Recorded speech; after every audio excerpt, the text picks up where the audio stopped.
Es una historia padrísima porque es una situación que pasa entre creyentes, entre un hombre llamado Filemón, que es un creyente de la ciudad de Colosas. Ustedes ubican perfectamente bien la carta que hace Pablo a los colosenses. Los colosenses es como nos podemos llamar los veracrucenses, ¿no? Resulta que es una historia padrísima, es una historia que nos vamos a ir involucrando perfectamente bien y que tiene una simbología bien padre. Dice, acompáñenme por favor en Filemón 1 al 2. Pablo, prisionero de Jesucristo, y el hermano Timoteo, al amado Filemón, colaborador nuestro, y a la amada hermana Apia y a Arquipo, nuestro compañero de milicia, y a la iglesia que está en tu casa. Yo quiero más o menos mencionarte este contexto histórico donde Pablo escribe esta carta estando prisionero. Esta carta, la carta de los Efesios, la carta de los Filipenses y la carta de los Colosenses son cartas que redacta Pablo estando prisionero en Roma, ¿sí? En ese momento Pablo estaba lo que hoy le podemos llamar arraigo domiciliario, porque Pablo estaba prisionero en una casa en Roma, pero dice la palabra de Dios que había gente que entraba y salía a verlos. Y Pablo, dice la palabra de Dios, que compartía y testificaba.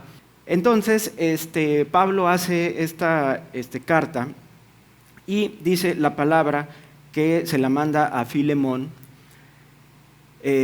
Filemón era un creyente de la iglesia de Colosas. Seguramente en esa época pues no había casas muy grandes, y los que tenían casas grandes eran unas personas adineradas. Filemón era, por lo que se puede entender, era una persona adinerada, porque dice que en su casa estaba la iglesia de la ciudad de Colosas.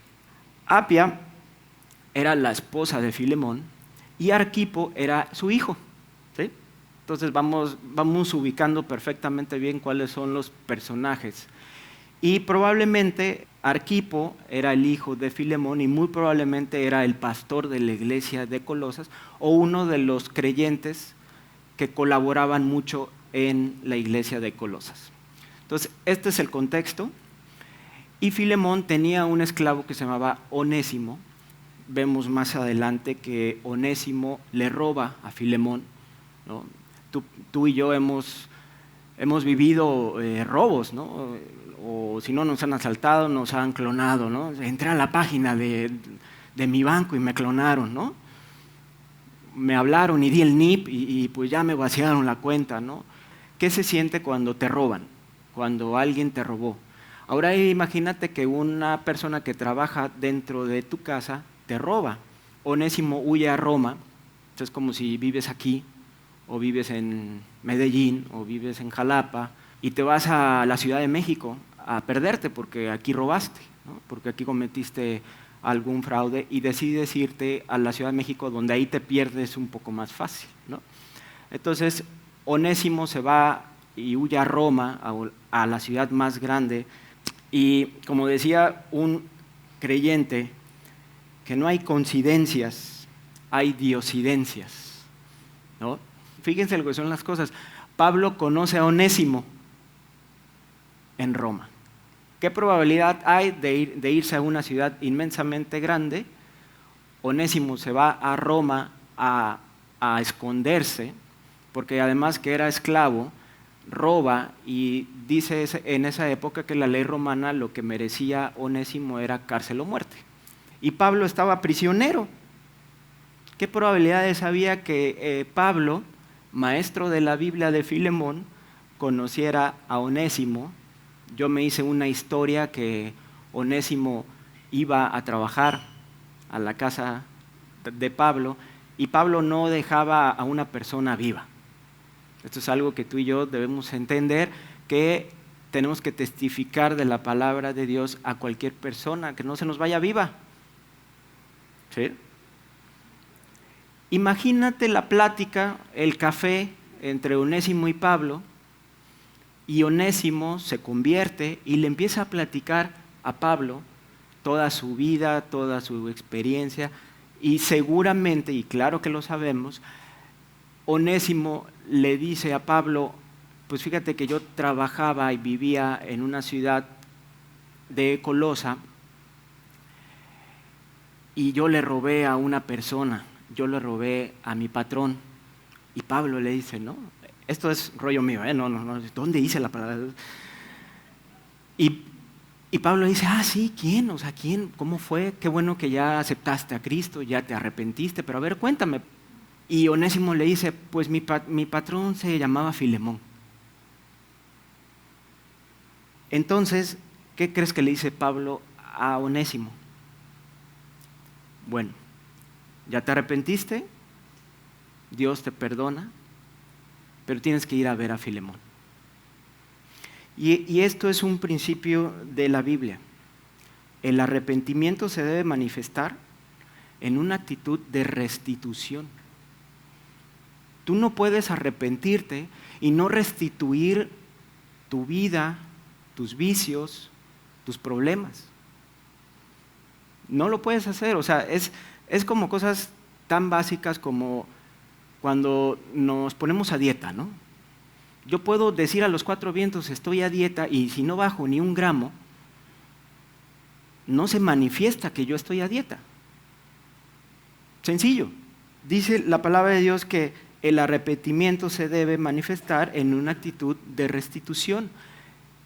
Y no es volver al pasado, porque puedes malinterpretar, oye, pero pues ya Onésimo ya fue perdonado, ya fue limpiado, la sangre de Jesucristo nos limpia, nos restituye, y de aquí para adelante, sí, pero necesitas restituir tu pasado. Dios ya te lo limpió. Yo te quiero decir algo bien clave. Tu pasado, Dios lo puede usar para algo extraordinario en el futuro. No se trata de no hablar de mi pasado o de no voltear y arreglar muchas cosas. Tenemos que arreglar cosas. Pero tu pasado, Dios lo usa para algo extraordinario en el futuro. Pero el diablo usa tu pasado para destruir tu futuro. ¿Sí? No significa que si tu pasado hubo vicios, tu futuro tiene que ser vicio. No significa que si tu familia fue disfuncional, tu futuro tiene que ser disfuncional. No significa que tu pasado, tus padres se divorciaron, no significa que tú también tienes que vivir en una familia que se divorcian. Si tu pasado tuviste familiares alcohólicos, drogadictos, no significa que tu futuro tiene que ser igual. Por eso Pablo manda a Onésimo y le dice, tienes que ir a ver a Filemón. En Filemón 1:4 al 7. Y vamos a ver esta maravillosa historia. Fíjense. Bueno, vamos a ubicarnos que Pablo le dice a Onésimo, Onésimo, tienes que ir a Colosas. Vamos a ubicarnos en la mente de Onésimo. ¿Tú qué hubieras hecho? Oye, Pablo, yo ya me convertí, ir con mi patrón, y si no me perdona, él me puede levantar mi demanda y me meten al bote o me matan. No sabíamos qué iba a hacer Filemón. Entonces, imagínate Onésimo comprando su ADO para Colosas o comprando su avión para Colosas, sabiendo que Filemón probablemente lo meta a la cárcel. Llega Onésimo a Colosas, toca el timbre de la casa de Filemón y abre la puerta a Filemón. ¿Tú te imaginas la cara de Filemón viendo, tin, tin, voy, abre la puerta, hola, ¿qué tal? Yo te digo, honestamente yo hubiera dicho, ay, ya te quería ver, papá, vente para acá, ¿no? Y le da la carta. Esa carta es la carta a Filemón. Onésimo, yo creo que había dicho, Filemón, aquí está la carta, ¿no? ¿Tú te imaginas la cara, el rostro, los sentimientos de Filemón? Así de que, a ver, Onésimo, pásale. Voy a leer la carta, siéntate. O a lo mejor ni le ha de haber dicho, siéntate, ahí quédate. Y empieza a leer la carta a Filemón. Acompáñenme, por favor. Ubíquense ustedes, Filemón, ¿eh? Todos son Filemón ahorita. Hashtag todos somos Filemón. Doy gracias a mi Dios, haciendo siempre memoria de ti en mis oraciones, porque oigo del amor y de la fe que tienes hacia el Señor y para con todos los santos. Padrísimo. Me está escribiendo Pablo a mí, Filemón, y me está primero, no lo hizo, pero le está endulzando el oído a Filemón. Eres un creyentazo, Filemón, ¿no? Y sí era, vemos claramente que Pablo daba gracias a Dios recordando siempre a Filemón porque escucha del amor que le tiene hacia el Señor Jesús y hacia con todos los santos. Claramente Filemón era un creyentazo, era un hombre íntegro, disponía su casa para la iglesia, amaba a los creyentes. Lee las primeras líneas y dice, no, hombre, esto pinta bien, ¿no? Vaya, yo ya estuviera en la estratosfera, ¿no? Es como Arthur si me manda un mail, ¿no? Víctor, eres un creyentazo, ¿no? Sin ti, qué bárbaro, ¿no? Y bueno, ya uno se va esponjando, ¿no? Esponjando. Para que la participación de tu fe sea eficaz en el conocimiento de todo el bien que está en vosotros por Cristo. Pues tenemos gran gozo y consolación en tu amor, porque por ti, oh hermano, han sido confortados los corazones de los santos. ¿No? Filemón, me mandó Onésimo, me está diciendo soy un creyentazo. No sabía lo que se le esperaba. Siguiente. Filemón 1 al 8. Por lo cual, aunque tengo mucha libertad en Cristo para mandarte lo que conviene, más bien te ruego por amor, siendo como soy Pablo, ya anciano, y ahora además prisionero de Jesucristo. Le empieza a preparar. Filemón, doy gracias por ti, eres un creyentazo, los creyentes hablan excelente de ti, somos alentados por ti. Y luego dice, Pablo, aunque tengo libertad para pedirte lo que te voy a pedir, ¿no? Te ruego algo por amor.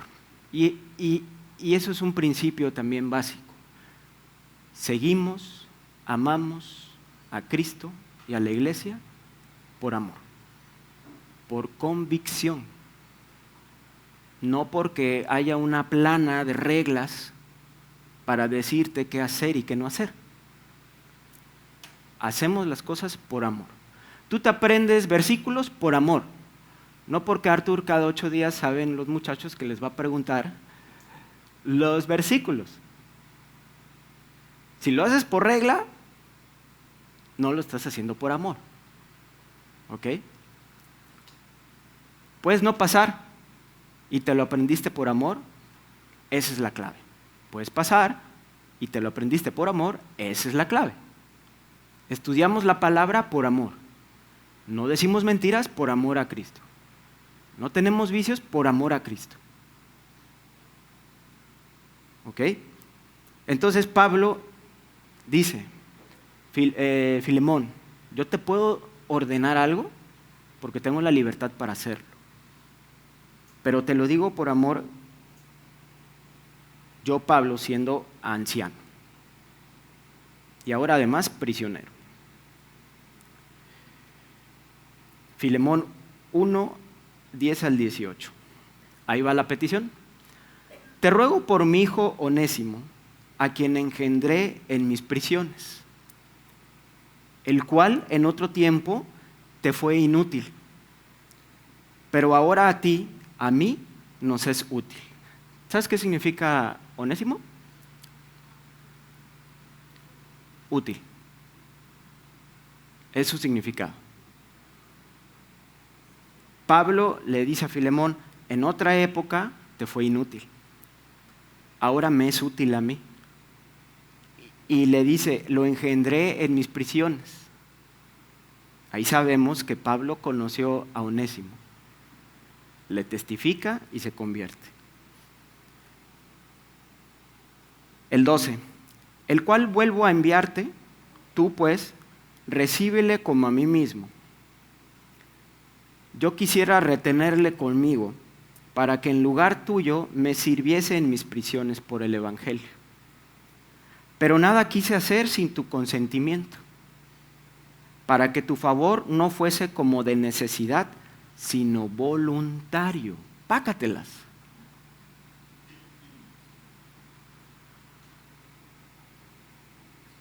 Porque quizás para esto se apartó de ti por algún tiempo, para que le recibieses para siempre, no ya como esclavo, sino como más que esclavo, como hermano amado, mayormente para mí, pero cuanto más para ti, tanto en la carne como en el Señor. Pablo dice, así que si me tienes por compañero, recíbele como a mí mismo, y si en algo te dañó o te debe, ponlo a mi cuenta. Y le dice, te mando esto, que lo hagas por amor, que perdones a Onésimo y lo restituyas. Al principio te decía que es algo simbólico. Pablo es como Jesús. ¿Sí?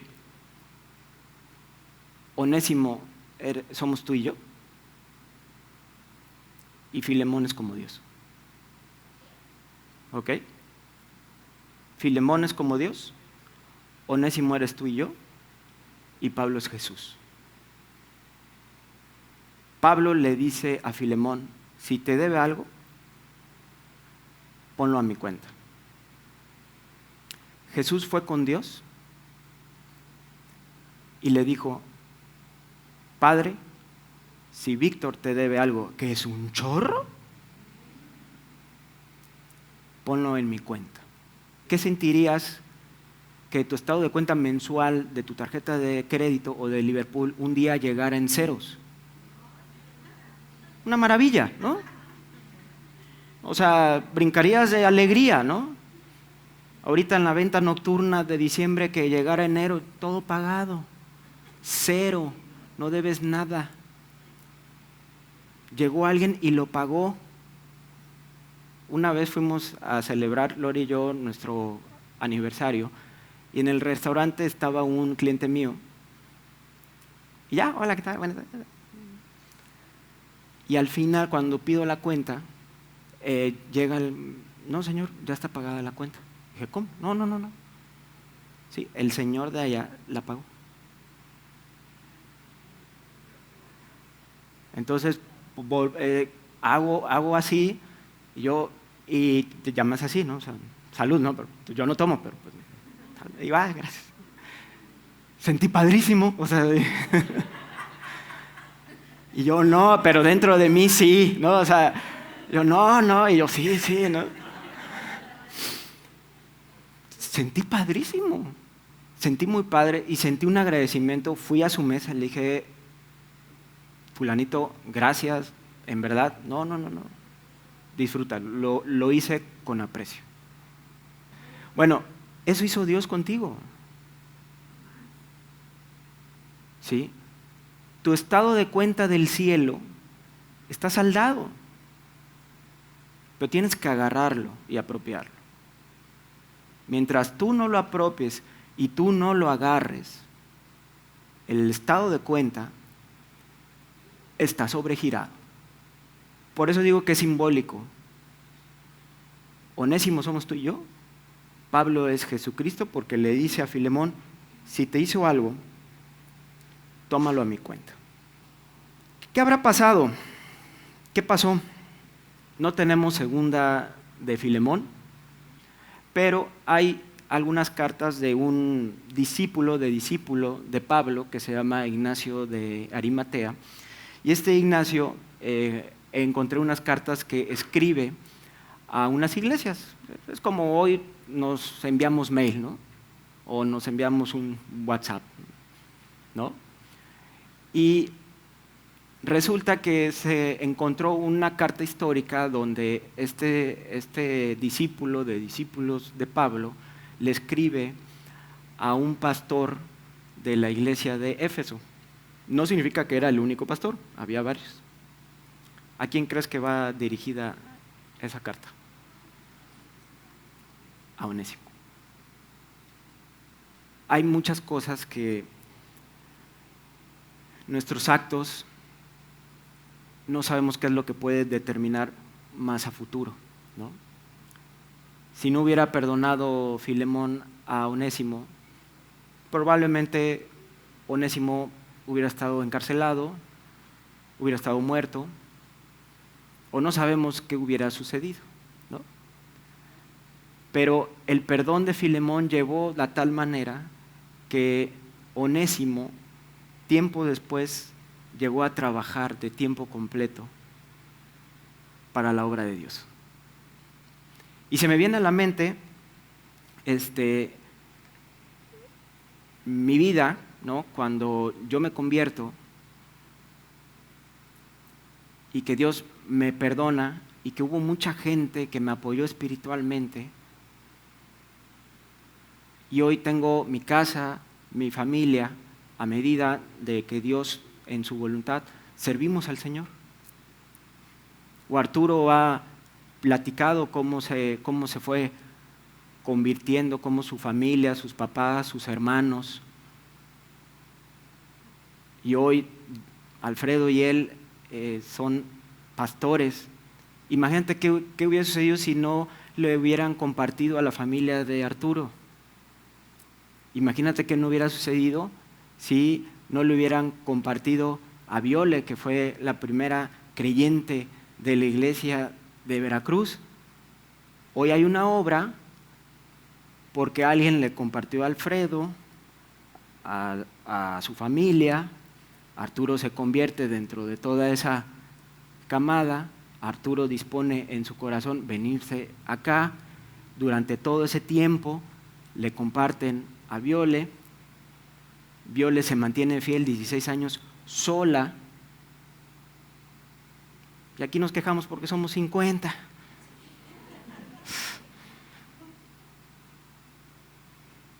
Y bueno, termina esta carta. Vamos a leer Filemón 1, 19 al 25. Yo, Pablo, lo escribo de mi mano. Te quiero decir algo. Pablo tenía un escriba. Pablo no podía ver muy bien. Entonces no podía ver bien, no podía leer bien, y por eso tenía siempre a un escriba. Por eso decía que al final de sus cartas, cuando él las escribía, él lo ponía. Y por eso le dice a Filemón, yo, Pablo, lo escribo de mi mano, yo lo pagaré. El versículo anterior era, y si en algo te dañó o te debe, ponlo a mi cuenta. Yo, Pablo, lo escribo de mi mano, yo lo pagaré. Le está firmando un pagaré a Filemón. Por no decirte que aún tú mismo te me debes también. Sí, hermano, tenga yo algún provecho de ti en el Señor, conforta mi corazón en el Señor. Te he escrito confiando en tu obediencia, sabiendo que harás aún más de lo que te digo. Prepárame también alojamiento, porque espero que por vuestras oraciones os seré concedido. Esta última parte es de llamar la atención padrísimo. Te saludan Epafras, mi compañero de prisiones por Cristo Jesús, Marcos, Aristarco, Demas, todavía Demas no se había ido, ¿se acuerdan que hace 2 semanas Roberto nos platicó de Demas, cómo se perdió? Bueno, ahí Demas todavía estaba bien. Demas y Lucas, mis colaboradores. La gracia de nuestro Señor Jesucristo sea con vuestro espíritu. Amén. Lo que a mí me deja de enseñanza de esto es que tenemos que perdonar y restituir. ¿Sí? No perdonar y no olvido, ¿no? O sea, perdono pero no olvido, ¿no? Es perdono y olvido. ¿Sí? Imagínate que Filemón hubiera dicho, te perdono pero te meto al bote. O sea, a ver, honestamente, yo a veces, esto es algo que tenemos que ir con Dios siempre, ¿no? Y por eso es importante voltear al pasado, sacar inventario, porque lo que tú perdonas hoy a lo mejor te vuelve en la carne. A mí me sucede mucho, que yo perdono algo y en 6 meses otra vez tengo esa cosa, o en 1 año, o en 5 años, o de repente me brota 25 años después, no lo sé. Si no lo sacamos de raíz, eso te va a brotar en algún momento, en alguna circunstancia. Mi recomendación o mi consejo o el consejo que vemos es perdona y restituye. ¿Sí? O si tú tienes que ir a pedir perdón, como Onésimo, también ve a pedir perdón. ¿Ok? Pues gracias.